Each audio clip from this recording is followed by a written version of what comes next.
Welcome to Omar's Story Nook, where history gets spicy, legends get a remix, and imagination runs wild. Every tale you hear is a whisper of Omar, echoing across time, culture, and the soul.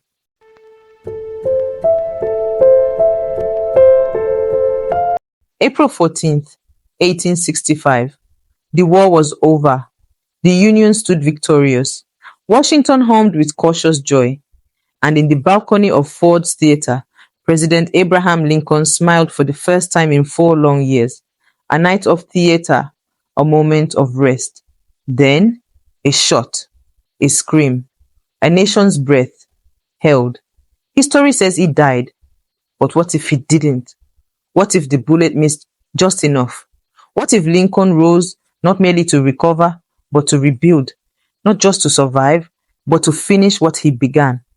This is not a fantasy, it's a second revolution, a resurrection of vision, of justice unfinished, of unity reforged. This is Abraham Lincoln's last stand. Let's begin. The shot rang through Ford's Theater. John Wilkes Booth leapt from the balcony, shouted something, ran. Mary Todd Lincoln screamed. Soldiers swarmed, but in the Peterson house, across the street as the president lay still in a narrow bed, his chest rose. The bullet had struck, yes, but not the brain, not the spine. It fractured bone. But Lincoln lived.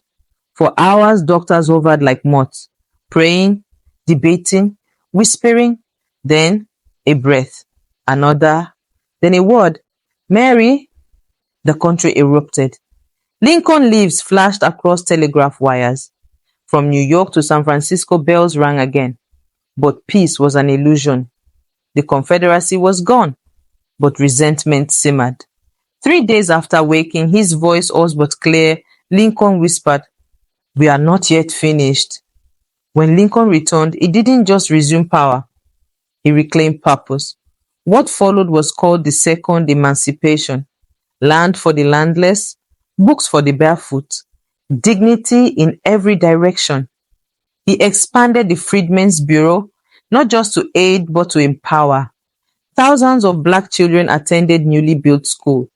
Black farmers received land, titles stamped with Lincoln's signature. In Savannah, Georgia, he stood beneath a hot sun and handed deeds to men who'd once been enslaved. This land, he said, is not charity. It is justice paid in delayed installments. In speeches, he now spoke of true equality. He pushed for women's suffrage, for labor protections, for veterans, regardless of color. And unlike before, he didn't just sign from afar. He walked through cities and sat in pews beside freedmen. He spoke in churches, not as a commander-in-chief, but as a student of pain and promise. When a child asked, "Are you still president?" He smiled, eyes crinkled with weariness and hope. "I am, trying to be." But progress is never silent, and power, when shifted, screams. In back rooms and barns, former Confederate officers whispered, "He is remaking the Union in his image." They resented the land grants, the sight of black senators, the integration of towns. Rumors surged, plots whispered through whiskey breath.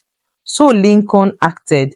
He created the Bureau of National Unity, part intelligence, part protection. It tracked sedition.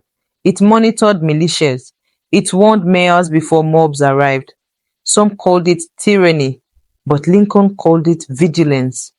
Mercy without memory, he said, is surrender dressed in forgiveness. He didn't seek vengeance. He didn't jail the South. He simply said, "We must protect what we've rebuilt.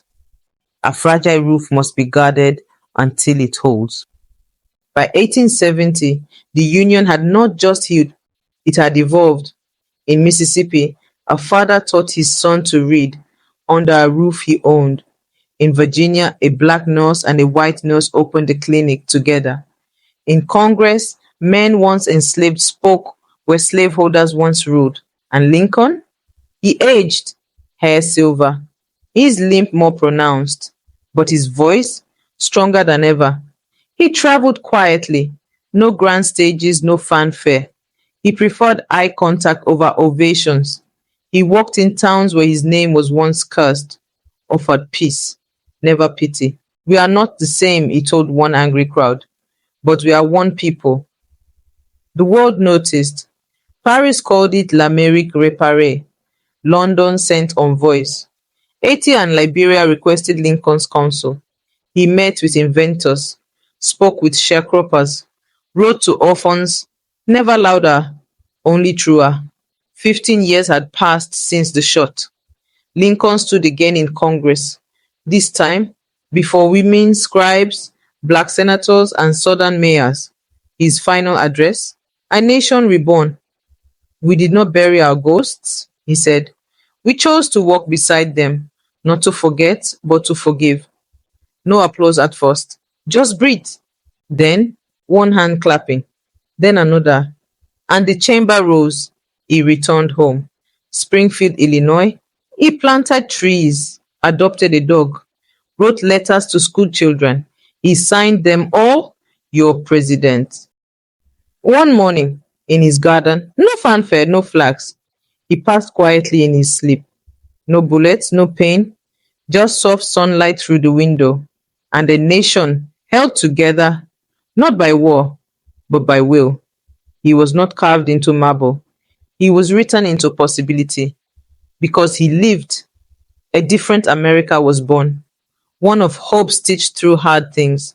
And now we ask, what if Lincoln had lived? Would justice have come sooner? Would we bear fewer scars? Would the dream be closer than it is now? Maybe, maybe not. But here, in Omar's story Nook, we believe it could have, and maybe it still can. This isn't just a story. This is the whisper between timelines, the breath between bullets. This is Omar's story Nook, where truth stretches wide and legacy refuses to fade. Until the next whisper of Omar, stay listening.